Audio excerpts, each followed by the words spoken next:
The proud peacock and the humble crane.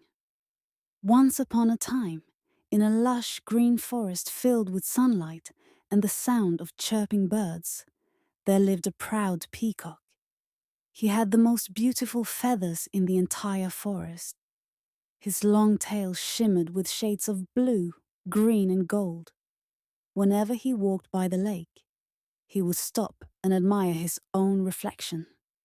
"Ah, look at me," he would say, spreading his feathers into a grand fan. "There is no one as beautiful as I am." The other birds admired the peacock, but many of them also found him boastful and unkind. He would often mock them for their dull feathers or simple looks. One bird he especially liked to tease was the crane. The crane was tall and graceful, with plain white feathers.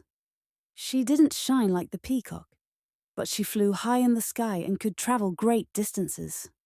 One day, the peacock strutted up to the crane and said, "Oh, look at you, so pale and plain. Don't you wish you had feathers like mine? I shine in the sunlight and turn heads wherever I go." The crane smiled calmly and replied, "Your feathers are indeed beautiful, peacock. But beauty is not everything." The peacock laughed. "Not everything? What else is more important than looking wonderful?" The crane looked up at the sky. "I may not have colorful feathers, but I can fly high and free. I soar over mountains, lakes, and lands far beyond this forest. You, with all your beauty, cannot even lift yourself off the ground." The peacock opened his beak to respond, but found no words. He flapped his wings and tried to fly, but he only jumped a few inches before landing awkwardly.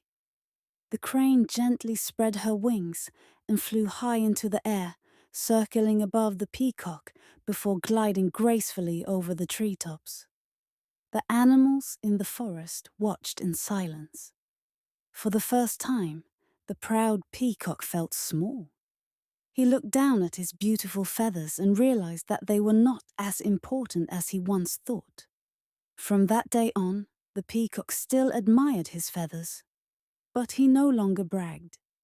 He learned to appreciate others for what they could do, not just how they looked. He even became friends with the crane and often listened to stories of her travels to faraway lands. Moral of the story: don't judge others by how they look. True worth lies in what someone can do, not just how they appear.